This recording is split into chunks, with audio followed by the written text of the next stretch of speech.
Ladies and gentlemen, we are live here with a joint effort here between Brownwater Banter and The Sound. Tag I am team Jared champions. Seymour. My name is Joey Cates. I'm Kevin Harris. Yes, sirree. We got a great one today for you. We got Frank Foster on the show. He's going to be talking about his performance coming up at the Crawfish Festival right here in Biloxi, Mississippi. We're super stoked to have him on the show this evening. And we're going to jump right into it quick. We're not wasting any time. But before we get started, I do want to thank our sponsor of Brownwater. That's Southern Magnolia Smiles, Dr. Robbie Williams, right here in Ocean Springs on Washington Avenue.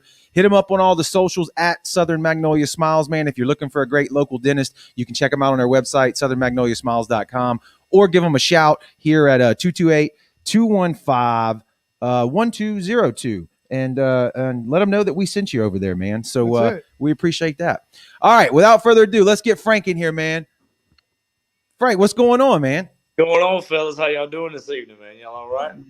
Yeah, doing good. Yeah, we're doing great, man. We appreciate you jumping on here, taking the time out to chat with us. You got a big show coming up in Biloxi, April the 16th. I believe it's Friday, right here at the Crawfish Festival. You're going to be right down there at the Coliseum, Highway 90. You'll be able to see the beautiful Gulf of Mexico, man. That's it. Yeah, man. Exactly.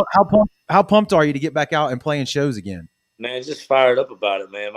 Honestly, man, my entire April is full, man. We're going to be really, really busy in April. And, of course, the one down there that you guys are talking about in Biloxi is going to be huge. A lot of names on the post.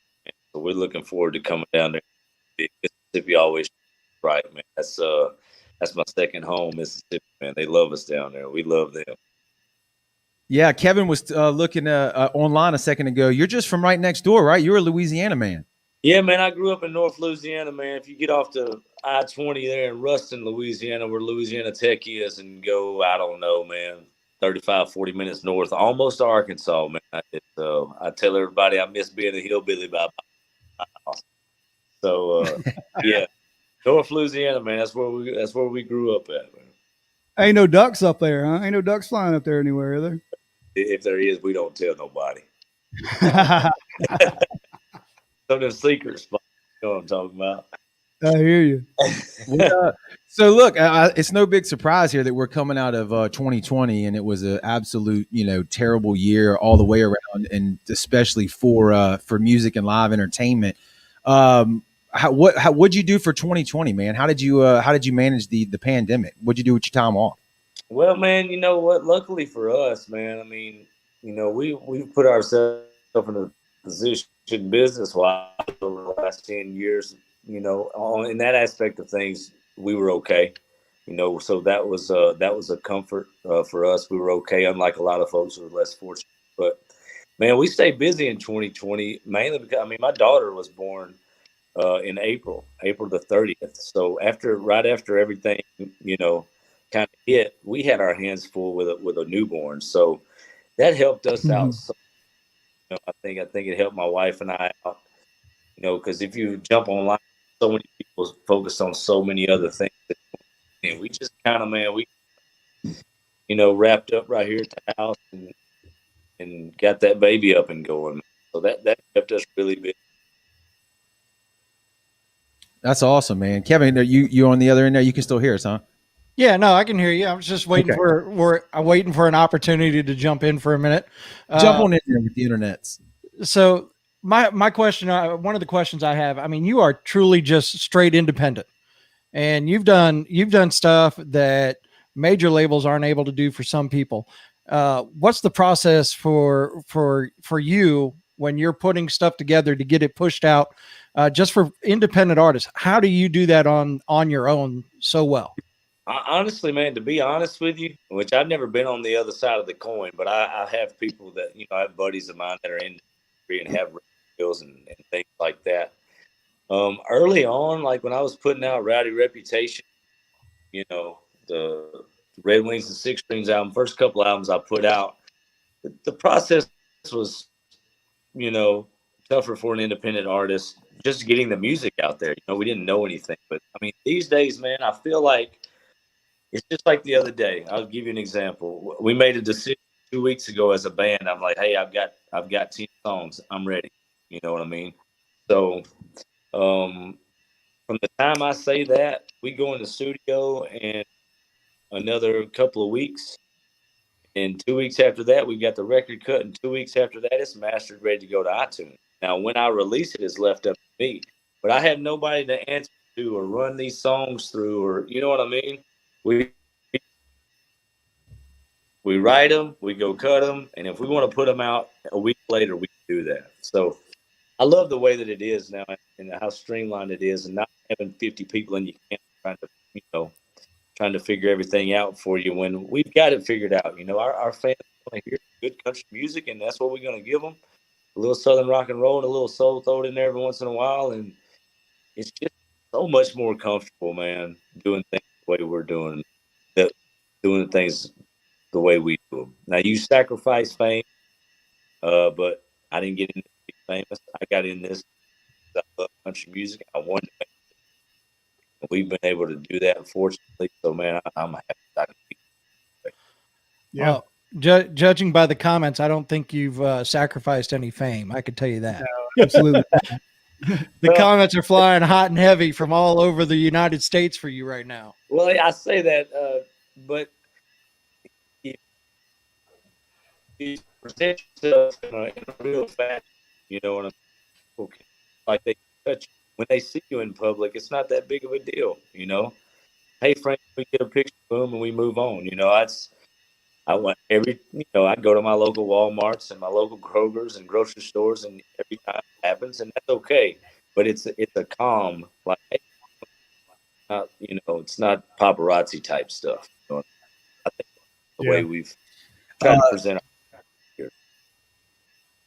Gotcha. Yeah, Kevin's right. We got the hashtag F. Was it Kevin? It was FF Nation on there, Frank man. Foster Yeah, Nation. Frank Foster Nation. So they got a whole thing going on. So, the first time I ever heard of you, and I got to mention Joey and I's good buddy, Joey Bartz, man. He's been a fan of yours since before anybody else I knew talking about you, and he's been telling us the whole entire time, man. So we've been kind of privy to your stuff for a long while because of him. So you got a big fan, and he lives in Louisiana as well, too. So he's a fellow coon ass. Yeah. Yeah, that's right. Yeah, man. That's awesome. But another thing I wanted to go over, to piggybacks on the independent artist thing as well, is I saw in one of the interviews that you did, you mentioned you write all your own songs, man. You don't have like a lot of co-production going on or anybody else writing. Every lyric that comes out, that's from you, right? Yeah, man, absolutely. And it's nothing against doing it the other way. I mean, there's people that, especially here in this town, Nashville, there's somebody walking into a room with 8 other people right now, and they're going to write it. And that's all well and good if they can do it that way, but that just seems frank. It always has. And, like I said, 8 albums, and I've written every lyric. But I will say this. I've grown close with some of my band members over the years. And something that has really helped me, because when 6 or 8 chords on the guitar and you've got 8 albums out, I mean, there's only so many places I can go. So what has happened over the years is guys in my band, guitar players especially, Topher Peterson, to highlight him, been in my band since the day I got to Nashville. And what we do now is kind of like, for lack of better terms, is the way hip hop guys would do it. Like, he'll sit at home on his computer and, put together some stuff and send it to me, like right over a beat. You know what I mean? If you were in hip hop, and he'll send me some stuff, and I'll tell you what, when this next album he's gonna have 5 or 6 co-writes just by sending me music. You know what I mean? So even though I write all the lyrics, last 2 or 3 albums, I've gotten a lot of help from the guys just sending me music, and it stokes something else. It puts me in a different spot and inspires me to write something I wouldn't have never written. So I love doing it that way. Yeah, I love writing the lyrics though, man. And never got in a room with 8 people and tried it. Don't want to. I like doing it front for us. That's awesome, man. I think it's cool, like you say. I mean, it's people do it. A lot of big artists do it, and that's great. And it's a skill, and it's cool to see what people can come up with. But to know that the guy singing the song really, it came straight out of his heart, and he wrote it for a specific reason. That always adds an extra bit of layer as far as I'm concerned as the fan. Yeah. It's a thing. Go ahead. Yeah, a lot of these are firsthand experiences, right? Because I mean, you get the nickname the oil field Hank for being on an oil field, right? That's where you got your start. Right, man. I mean, and the stuff is that's another thing I think that people are drawn to because I said this on an interview a week or so back, and I always say this. Let's not. I don't. I've never considered myself a vocalist or anything like that. Entertainment wise, I'll put myself up against anybody. But I feel like as a total package, people are drawn to it because it's real. When they hear me singing something like "The Rig in the Road" or drop a line in a song about something being the pipe tight, and they're like, and they can check my history. It's like, oh yeah, that dude worked in the Gulf of Mexico. So I hear you. it's a real thing, man. I wouldn't trade those experiences out there for anything. I tell people all the time, I miss my buddies out there, but I do not miss the work. Ain't no doubt about No that. way. Yeah, That sun's hot. That sun's real hot out there. Yeah, and when you up in that derrick in January, that wind's cold too. I don't miss that, not none. I hear you. I got a picture here I'm going to flash on the screen, and that just goes to show the people watching what a Frank Foster show may look like if you've never been to one, man. How anxious or ready are you for 2021 to be able to get back to crowds like that? I'm ready, man. We got lucky enough, man. Here a few weeks back, we went to Mississippi. I think 2 days before we got there, they busted the state wide open, and we went to play to a crowd that looked like that. And just I don't know, man. 2020 is strange, man. You never would think. There's no doubt about it, man. I'd been on the road 8 years. I started taking pictures like that. You just flashed up crowds like that. I was taking it for granted. I think that'll be taken away from you, and for it to be Yeah. taken away from wasn't your undoing. It was something else. So, man, it's been a long time still and a lot of time to try to sit around and process everything. But I told my wife, and she learned this about me, and I've learned this about myself. I love being here, and I love these kids, and I love her. But old Frank still needs a lot of highway in his life. Ain't no doubt about that. So I'm ready. Yeah. Yeah, Kevin and I have talked about that before. If COVID's definitely terrible, but if there was one like silver lining, is that it makes us all appreciate what we had and what we lost for hopefully just the year 2020 is the live music experience. Playing at your house by yourself or live streaming stuff online. That's fun and it's got its place moving forward, I do believe. But that nothing will replace a group full of people experiencing music that they all love together all at once. Oh, dude, that's the thing. Our live show is the best. Is our calling card. You know what I mean? Out songs and everything's great, but till you see it up close and personal, you don't really know. And our fans know that. I think that's what keeps for us live. Show. And our fans are cool enough. They'll somebody in their 50 time will drag 3 first time. You know what I mean? And that it turns it over, man. It's unbelievable. Yeah, man. We've seen it. We've seen it. We saw them in Soul Kitchen in Mobile, man. And I've noticed a lot of your shows now, Frank, are going to like outside festivals. I know you do a lot of stuff up in Hattiesburg. You got one in Hattiesburg. You got a lot at the Mud Grips, 4-wheel riding, man. There ain't no much better than that, right? Oh, that's right, man. Especially today's times. I mean, everything I see that pops up on the schedule, if it's outside, I feel great about it. Because that's Absolutely. me, man. Come breathe up the good Lord's fresh air. Let's stand right next to the parking lot. You can do that too. So, I love even before 2020 came, it gets time of year in springtime, summer, man. Festival is a lot of fun. Man.